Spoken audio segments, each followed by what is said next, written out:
I once sold you There we a go. presentation on Rolling. Sonia Henney for, are you rolling? Okay. Hello, my name is Henry Coleman, and we're here today conducting an interview with Mr. Bob Banner, a producer, director of many years of television. And we're in Santa Monica, California, and this is for the Archive of American Television for the Television Academy. And today is Friday, November the 5th, 1999. Bob, it's great to have you here with us and doing this interview for the archive.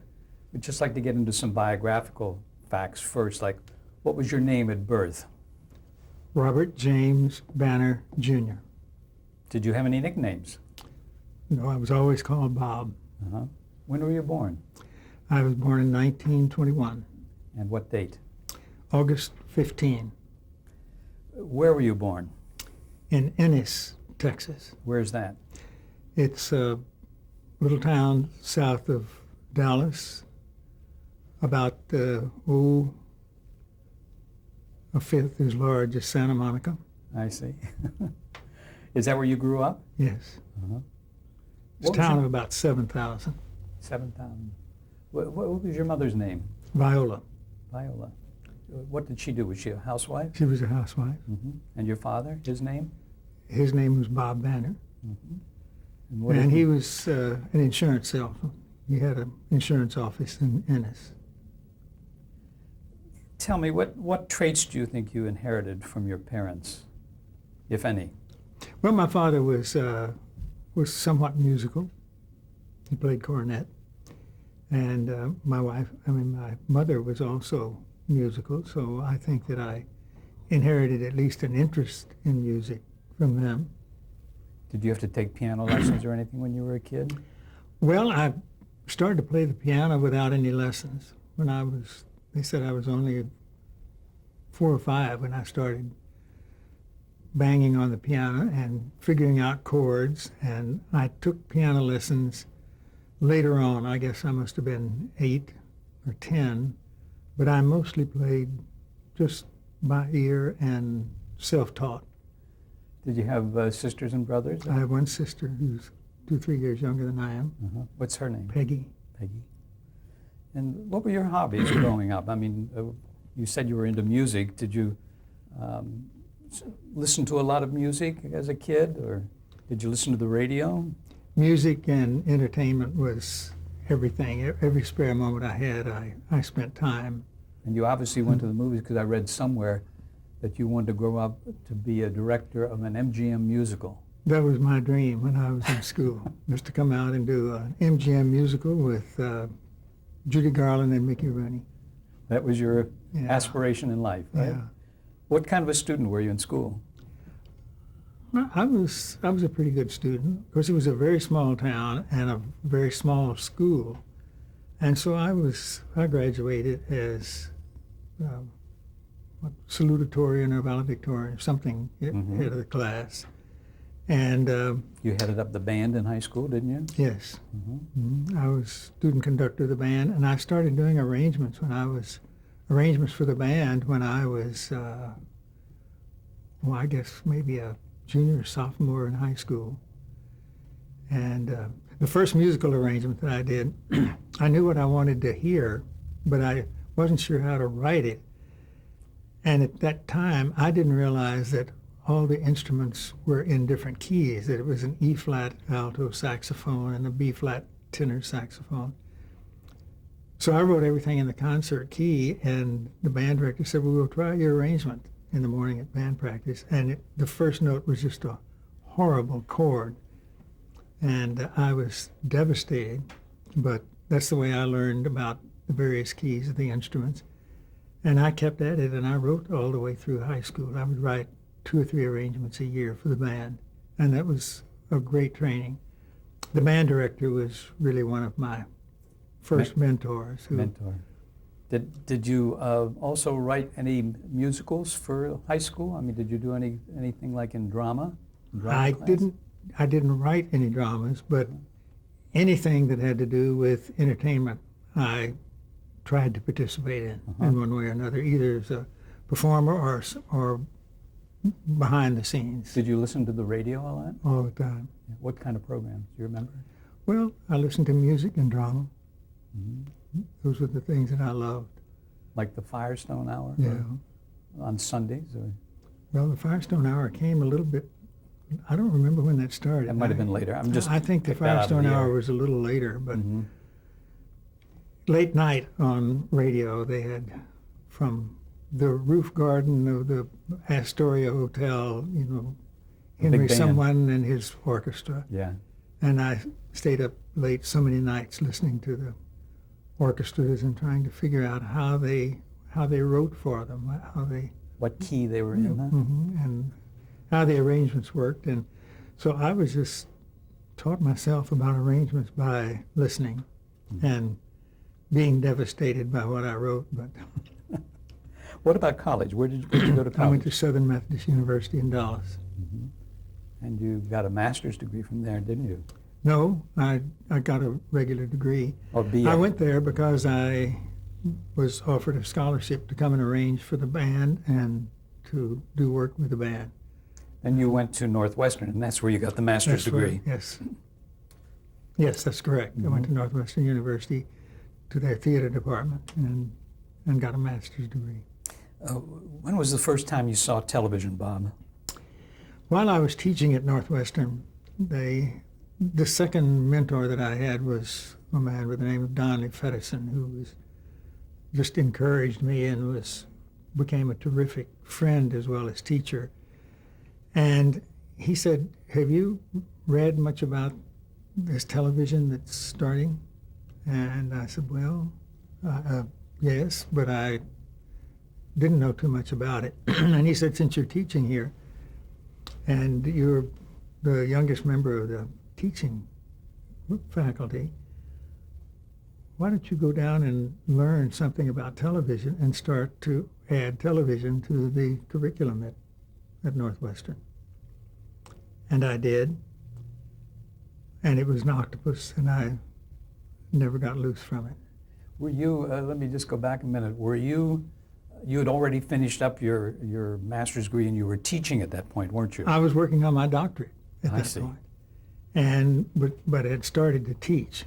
How did So- you feel about giving up your quest for a doctorate at that point and going into commercial television? Well, at first I was kind of brokenhearted about it because I lacked only 11 hours of coursework.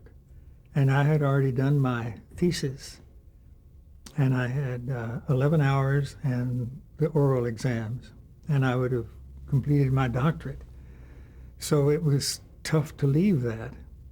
But I thought I would come back and finish it. But I never had the time to come back. Later, and we'll touch on that, you did get your honorary doctorate, though. Northwestern called me and said, "We want to give you an honorary Right. doctorate." Let me ask you again if you saw television at somewhere in the Chicago area, or I know it was at the Chicago World's Fair in 1939. Did you get to that? We got to that, and you stood in one room, and your family could see your picture in the other room, and and you would go through the line. What was your impression of it at that time? It was fantastic. I Yeah. mean, the fact that you could be in one room and see someone in another room was. Never did I think at that time that it would be coast to coast seeing it, or world to world seeing And then where did you see television after that? I mean, what, it. In Dallas. in Dallas? Do you Station remember what shows you saw? WBKB Uh-huh. started telecasting there. And they telecast everything that was, first of all, everything that was free. If there was a style show in town, they would cover it. And if there was a boxing match, they would cover it. They did very few, they did no dramas that I know of. And they just picked up things that were happening. Well, what was your impression of what they were doing and what early television was? Well, when I went down there because in order to get an exposure to television, and I went for the purpose of organizing a course in television at Northwestern. And so I got a job at WMAQ, which was a local station in Chicago. It later became the NBC affiliate. And I suppose at the time that I started to work there, they had plans to become the NBC affiliate, but you know, they were local. And it seemed at first like a toy. It was fun and like a toy. And then as I worked there, you realize that it was something phenomenal that was happening. Did you have any hopes or aspirations of on a higher level for television at that time? Well, I didn't know. I mean, we honestly, it's easy to look back and say we envisioned this terrific medium that would be worldwide, but, we didn't. The only reason I asked that question is when I first got into it, I thought, here's a wonderful medium that will make everyone equal. We'll be able to see how people live in other parts of the world, and it will be a wonderful thing for peace. Of course, I was totally wrong. Did you serve in World War II? Yes. What'd you do? I was on a destroyer. Did you see combat? Yes. What part of the world? We saw combat in the Atlantic and in the Pacific, in the Philippines, and we sort of went with where the war went. And we had the ship saw a lot. The ship participated in 11 landings and 5 major battles. And we thought our captain didn't know too much. I think that's standard in the Navy. And we always said the reason that we were spared because we were in a division of 6 and all 5 of the other ships were lost. And we said the reason we weren't is because our captain had us out of station and they dropped the bomb where we were supposed to be, but we were over here, and his ineptness saved our lives. So he was pretty smart after all, wasn't he? I guess so. Did you learn any skills there on the ship that helped you later? Yes, I was the CIC director, Combat Information Center director, and I found that later, I didn't know that at the time, but a lot of what I had to do was similar to the skills that you needed in a control room, trying to keep all of the things together. And I actually, I certainly didn't enjoy the war, but I enjoyed that job. I found it to be exhilarating and exciting. And we were fighter director for the planes that were assigned to the ship, and all of that was exciting to me. The control room aspects for our audience, you mean a television control room where you have television control room where so many things are going on, audio, lightings, picture instructions, and coordination. And that's what I did on the ship. What did you do after you were discharged? I went immediately to Northwestern to work on a master's. I was not interested at the time in the master's, but I felt that I hadn't had enough in the serious aspects of drama and music at Southern Methodist University. And since Northwestern had such a tremendous reputation in the field of drama, I wanted to have that experience, and I knew that I wanted to do something in show business. I didn't care what it was, but that was always my dream. So I went there when I was discharged, and I was able to go because the Navy gave, there was a GI Bill that allowed you to go to college, and I could afford to go back and do graduate work because of my time in the Navy. So it all kind of fit somehow. Becoming an instructor at Northwestern, though, or a teacher at Northwestern, didn't that get you off the show business path? Well, I wanted to teach show business. Well, you did. I wanted to teach acting, directing. I didn't know about cameras because there was no television when it was starting, but I'd never even heard of it in Texas or in the Navy. And although I saw it at the World's Fair, it was a gimmick. It was just a gimmick between 2 rooms, and the picture only went between the 2 rooms. So I hadn't really envisioned that industry at all until I went down and got a job. Did you want to be a professor, though? Yes, I'd planned to teach. What courses were you teaching? Well, I found when I got in television, I found that directing television and some forms of producing are very much like teaching. You try to teach the crew and the staff and the cast to do what you envisioned the show to be. And I found it resembled a lot of instruction, making people understand what you wanted and what your vision and your dream was about a show, whether it was a simple show or a complex show. You had to have some vision for it. And I think that that's what you try to instill in people, to make them think about a vision of what they want to do. That's the first step in directing and producing. Good point. What courses did you teach before you left Northwestern? I taught beginning courses in acting, stagecraft, and directing. And I was a junior faculty member, so I taught the second and third, class or segment of those, because I didn't have a course that I had originated. And that's what I went into television for, was to originate and start a television course to develop into a television department at Northwestern. When you left there to go to WBKB, did you figure on coming back to Northwestern within a short time? Whenever I felt I'd learned enough about it, and of course all I was doing was helping clean up the studio, and the interns were not given any responsibility particularly. And but it had given me enough so that I could say on an application, which I did when I went to WMAQ, that I had worked in television. I called it work. It was simply an internship.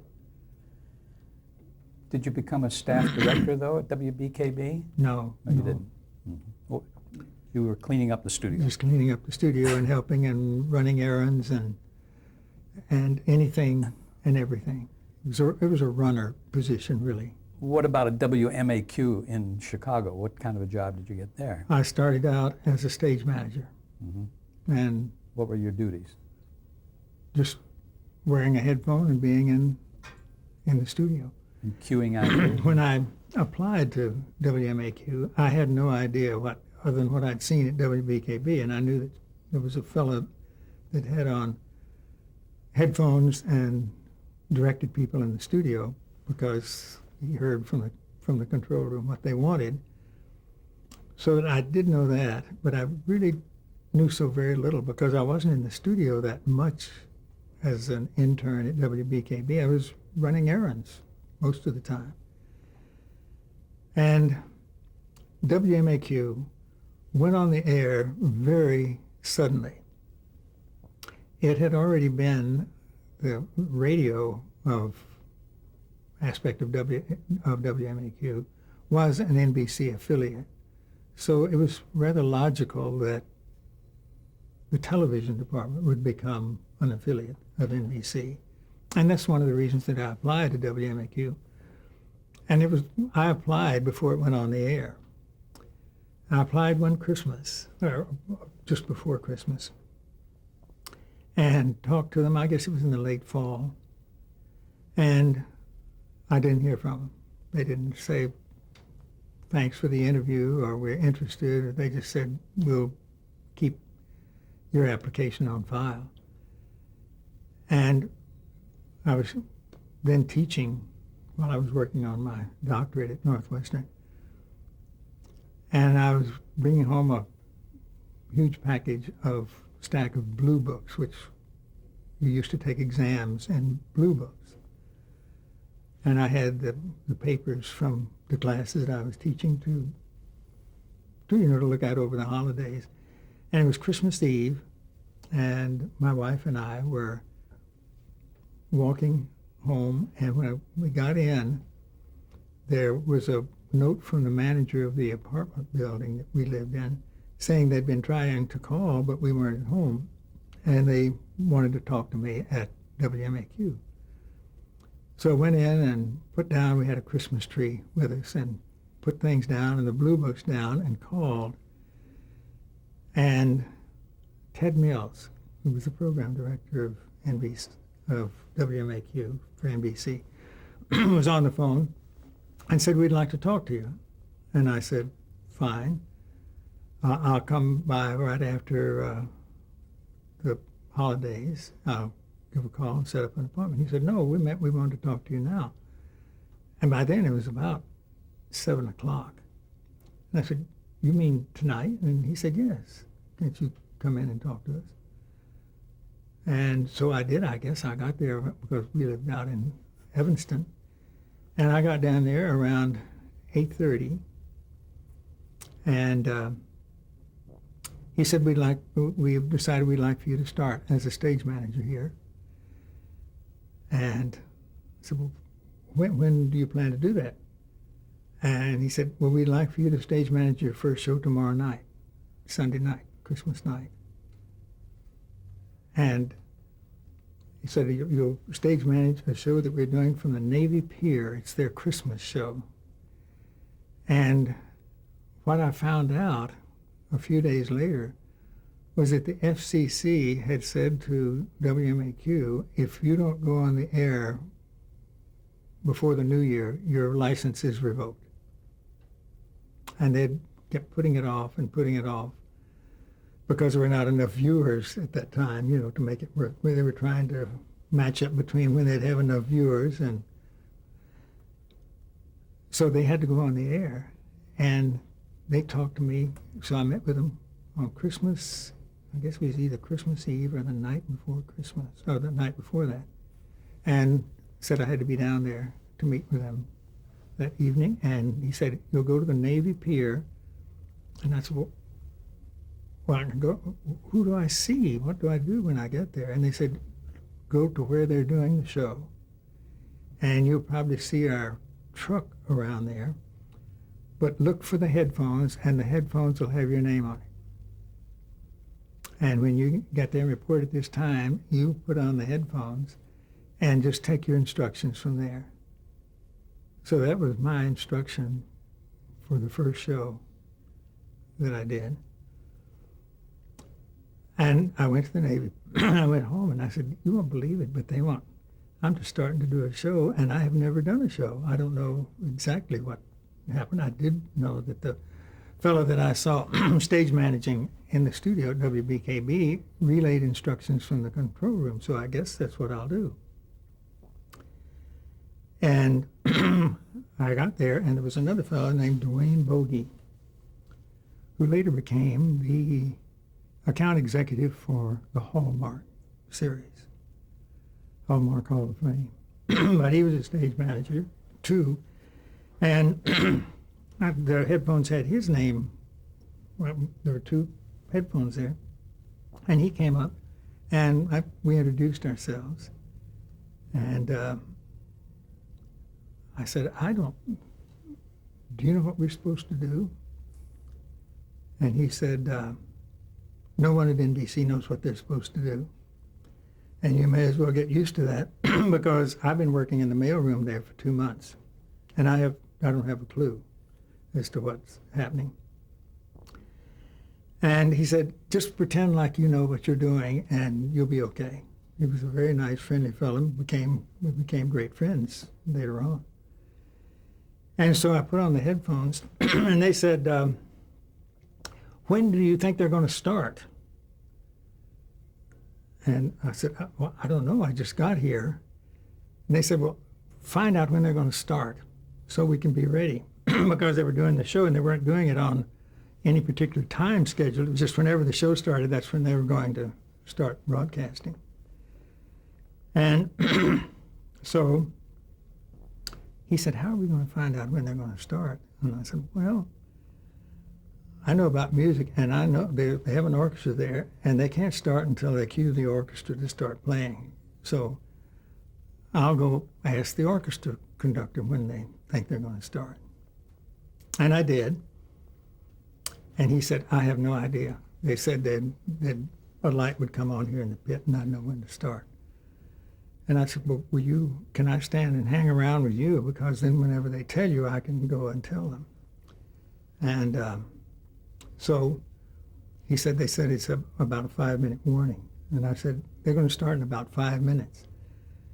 And I heard someone in the control room say, "That's terrific. He really finds out things, you know, and knows what's going on here." And I think we showed more stage crew than we did performers. At that time, I saw a monitor here and there. It was a shambles, really a shambles. How many cameras did you have? I think they had 3. Everything was 3 cameras then. The whole system was called a 3-camera setup. No one envisioned that you could have 8 cameras or any such thing. But they had 3 cameras, and that was my first show. And when it was over, we were just exhausted because they had us running around, find out what they're happening. What's the next number going to be? What are the next things going to be? And I just kept going to the orchestra conductor because that's what I had known. And he had a rundown, and I said, "Can I make a copy of that?" And I copied it, and I'd say, "The next thing is going to be," and I didn't tell them how I found out. I just did it, and they thought it was a terrific show. It got on, and it lasted, oh goodness, an hour and a half, 2 hours, and there was an intermission. And it was an entertaining show. They had a terrific show at the Navy Pier. We photographed, I would say, 1/3 of it, and the rest was cameras flashing around looking for whoever was singing the loudest they focused on, you know. It was quite an introduction to television, wasn't it? Well, I kept thinking, you know, this is just a mess, but it's just getting started. As soon as television gets going, it'll be well organized and there'll be no problems. Little did I know. Was Bill Eddy at that station, or was he at WBKB? He was at WBKB. He was kind of the program director or something there. He had a good title, and when I was interning there, I met him, but I really didn't know him. He just talked to the interns. What about a man by the name of Sterling Red Quinlan? Do you remember that name? Yes, but I didn't have any direct contact with him. There were 3 directors at WMAQ. Let's see, there was Reinhold Warenrath and another fellow by the name of Weir. I can't remember his name. That's okay. And then the other director was the most experienced director that we were talking about earlier here before we started. Norman Felton? Norman Felton. Oh, was he there? He was at WMAQ, and he was the senior producer-director there. He had been in radio for years at WMAQ. And he was really my boss, and all of them, the boss, so the stage managers and the directors at the station. He was the coordinator. Mm-hmm. And he directed and produced a lot of the shows himself. Did you stay pretty close to him to learn from him? Well, I learned from all 3 of the directors. And the thing that was wonderful about television at that time is that I worked as a stage manager for 1 month, and I was promoted to director. We're going to get to that in a minute. We're going to change tapes right now. All right.